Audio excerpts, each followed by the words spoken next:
Hi everybody. In this video we're going to look at the Strathclair Trail. We're going to look at the general trail conditions, how to get there, how to read the integrated trail display. This display will show each trail segment, part 1, North Trailhead to Vermillion River campsite, along with the campsite itself. Part 2, Vermillion River campsite to the Kinnis Creek campsite, along with the Kinnis Creek campsite and some day trips you can take from there. And part 3, Kinnis Creek campsite to South Trailhead, along with some options for extending your trip.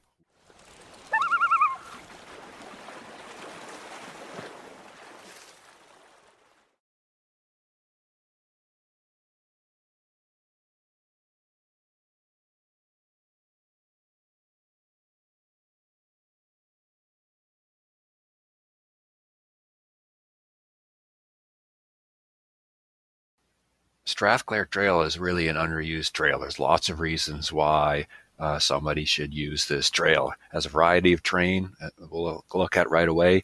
There's an excellent chance of a large mammal encounter. It's an easy trail, not much elevation change. It's a great touring trail, especially for bike.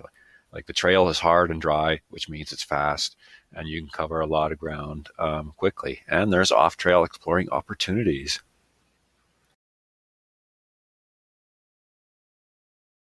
So here's a map of Riding Mountain National Park, and these blue lines are all creeks, and this green line is the Strathclair Trail, and these P's with the text are the South Trailhead and North Trailhead. You can see the Strathclair Trail goes through an important drainage system that drains the central part of Riding Mountain National Park. It drains an area just north of Lake Audy, and all this water drains into Lake Dauphin.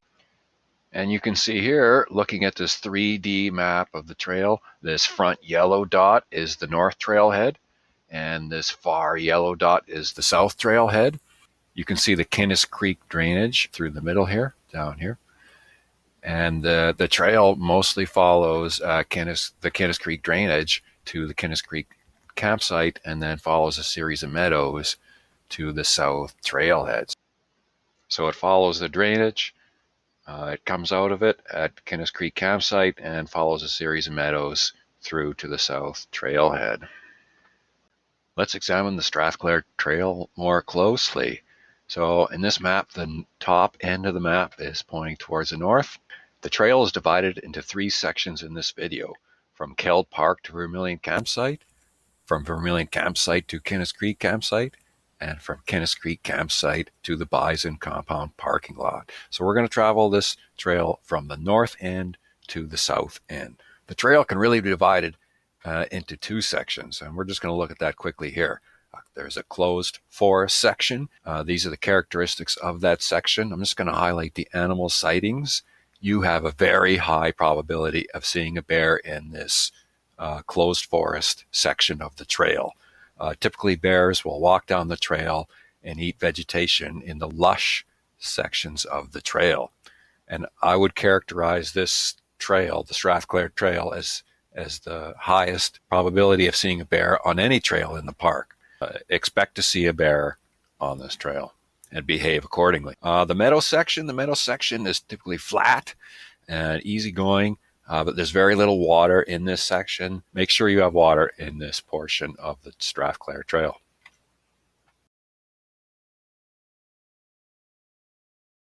How do you get to the Strathclair Trail? We're going to look at the southern trailhead first, the Bison Compound. I'm just going to reference some things on the map. The Central Trail Strathclair Trailhead is at the top left of the screen. The Lake Audy campground is just south of that. And Wasagaming and on a knoll at the south end of Riding Mountain National Park on Highway 10. It's about 43 kilometers from Wasagaming to the Central Trail Strathclair Trailhead. You can take it going on Highway 354.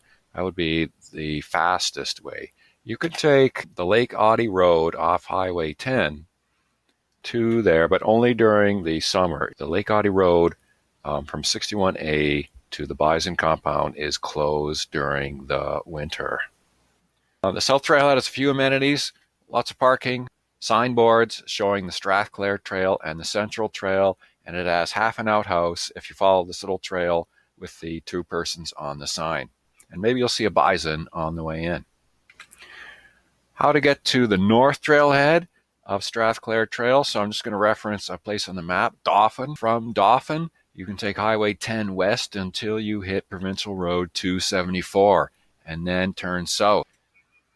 Provincial Road comes to a corner and then you're going to have to turn west. Just follow 274. There'll be a sign saying 274 turns west. Follow that road for 2 miles until you see a sign that says Keld Park, turn left. And then you're going to turn south and keep following that road and you will hit Keld Park. Keld Park is the end of that road.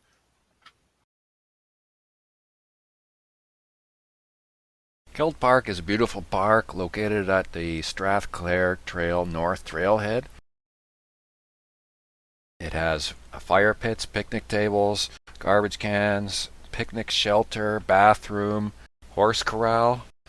It's right along the creek. You can get water from the creek. It's a great place to camp and explore the area.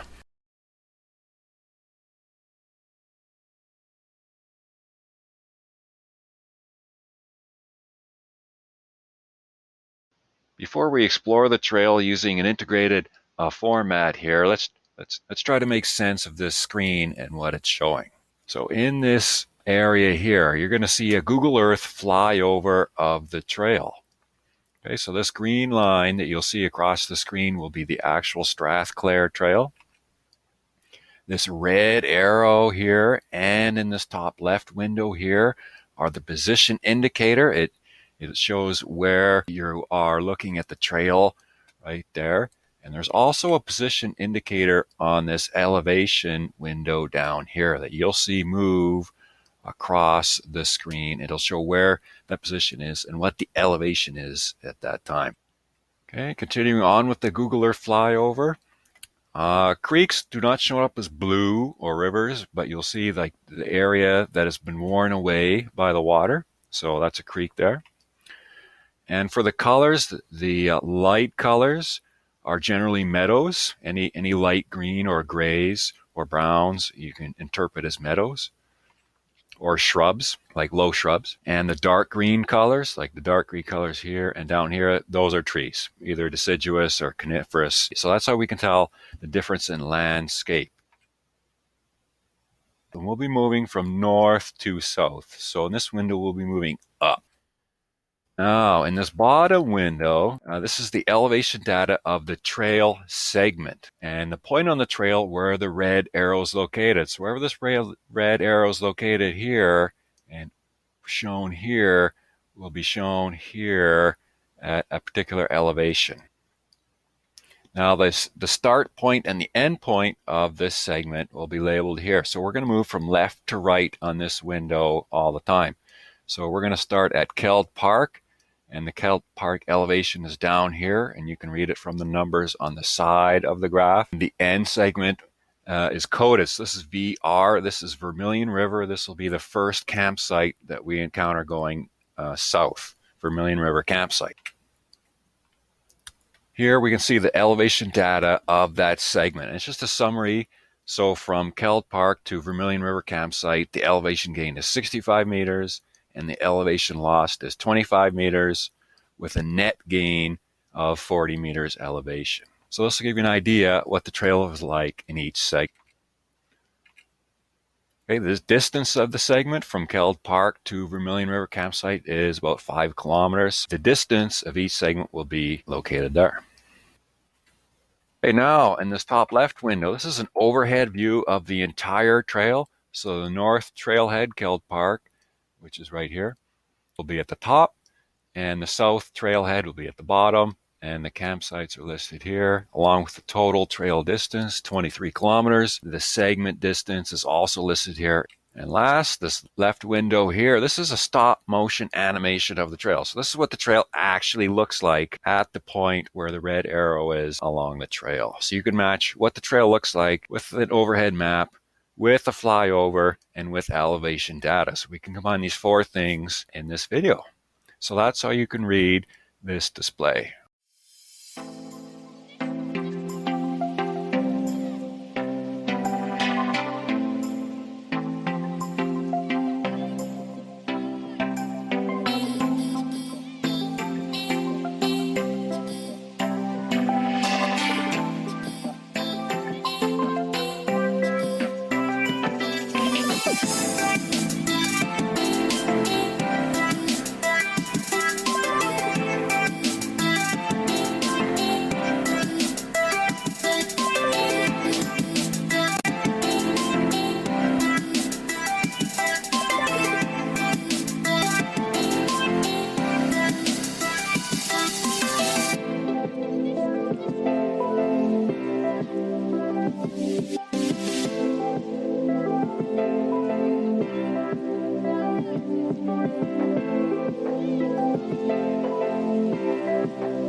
Strength and weaknesses of the Vermillion River campsite. I think the main strength of the Vermillion River campsite is only 5 kilometers away from the north trailhead.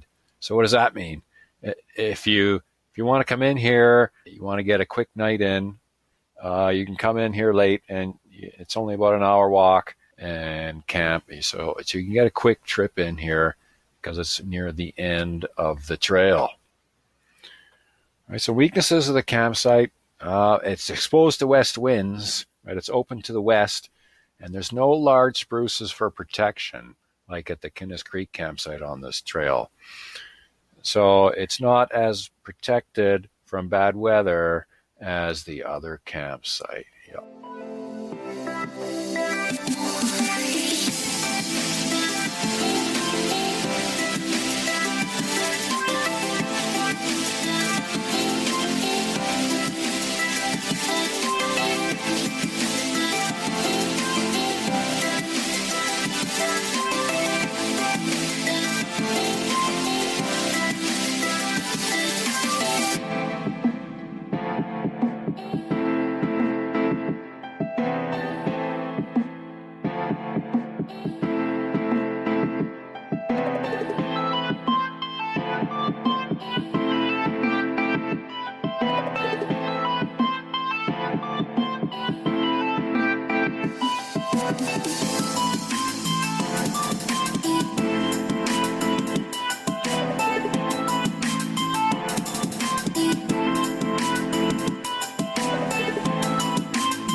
What are the strengths and weaknesses of the Kinnis Creek campsite?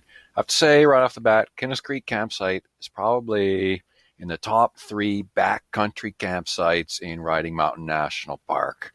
I highly recommend this campsite. I mean, what is a good campsite? A good campsite has a mix of spots to camp in good weather and bad. So you can camp there under any conditions. It has a good view, good chance of seeing animals, places to day hike, so you can stay there for a couple of days and explore the area. Easy access to good water. Those things, in my mind, make up a good campsite. And Kinnis Creek campsite has all those things. And probably the biggest strength is the campsite itself. It has a mix of open and closed spots. There's some big spruces in the back where it's easy to string up a tarp in bad weather. And you can just hang out there during inclement weather. And in good weather, you can camp in the open spots, and you can enjoy a fire under a starry night. Weaknesses. The creek can stop running in dry years. Yes. I've never seen the creek completely dry, but it'll stop running, so you'll just have stagnant water in deeper areas, and particularly later in the summer, like end of August, towards fall. So I would check ahead to make sure that there's water running there. And you can just check on the Facebook group, Friends of Riding Mountain, and you can just post a question in there and somebody will reply. While staying at Kinnis Creek campsite, I'm going to show you some day trails that allow you to explore the area. I'm going to start with the shortest trail. So it's this pink line. Now there's no official trail here. It's just a trail through meadows and a bush, and this is just one route to it. But this route will take you to Christie Lake, and it's about a 4-kilometer trip one way, or 8 kilometers return. And this lake is about 1 kilometer long, and it's not that far.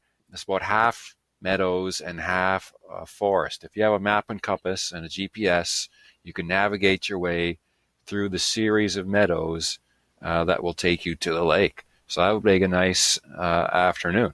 The second trip will take you right from the campsite itself, and you just follow Kinnis Creek. As we zoom in on Google Earth here, you'll see that the creek is fairly closed in during the first stretch.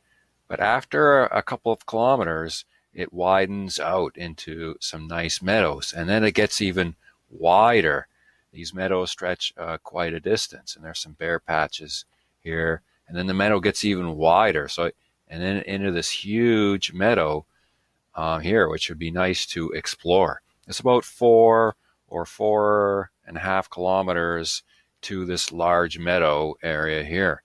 And then if you want to keep going, you can just head south through this stretch of large meadows and follow this drainage system, which is fairly wide still, to 2 lakes, this kind of elbow lake and a larger lake that does not have a name here.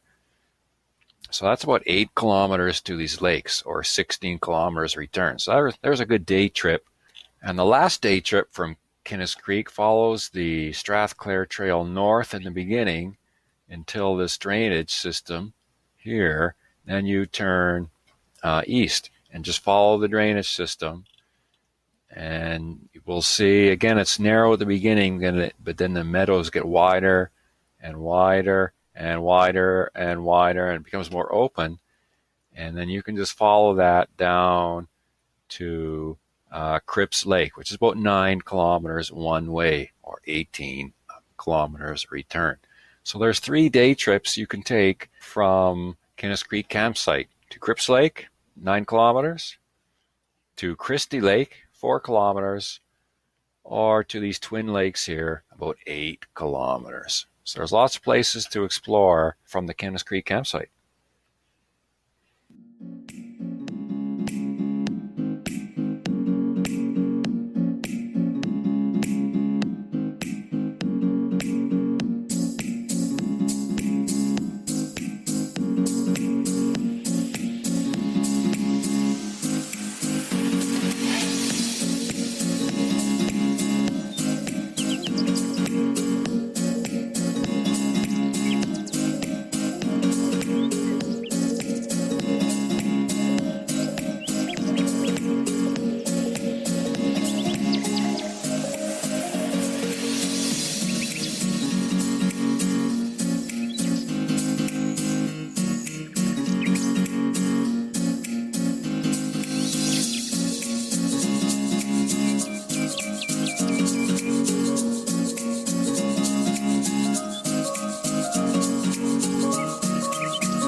Right, extending your trip on the Strathclair Trail. Since the Strathclair Trail is located in the middle of the park, you can access all areas of the park from there, going north, south, east, or west. So we're just going to look at a couple of suggestions here. So you can extend it going from Lake Audy to Keld Park. This is a pretty popular bike route. It's only another 3.5 kilometers extra. There's a campsite at Lake Audy, so you can camp there. The tent sites are right along the lake. That makes for a nice trip. The second one is Wasagaming to Keld Lake via Lake Audy. So this is a 66-kilometer one-way trip. So there's campsites at Keld Park, on the Strathclair Trail, at Lake Audy, and there's a campsite with Sagaming. So you could make a nice little trip out of this. This third one is a longer one. It's a loop. So the Wasagaming to Dauphin Loop. You go from Dauphin to Keld Park is 34 kilometers. Keld Park, Lake Audy is 27 kilometers. And then Lake Audy to Wasagaming is 42 kilometers. And then from Wasagaming to Dauphin is 69 kilometers. So that is a nice loop. And there's campgrounds at Wasagaming, Lake Audy, the Strathclair Trail, Keld Park, and at the Vermillion Park in Dauphin. So that is an awesome trip. Now going west from the South Trailhead, so you could go from Keld Park to the South Trailhead and start going down the Central Trail to the western end of the park. And Whitewater is a nice campsite. Then you could extend that. You could go down to Gun Lake, which is kind of in the middle of the Central Trail. It's about a 100-kilometer trip from Keld Park return, or 50 kilometers one way. Gun Lake has a nice campsite.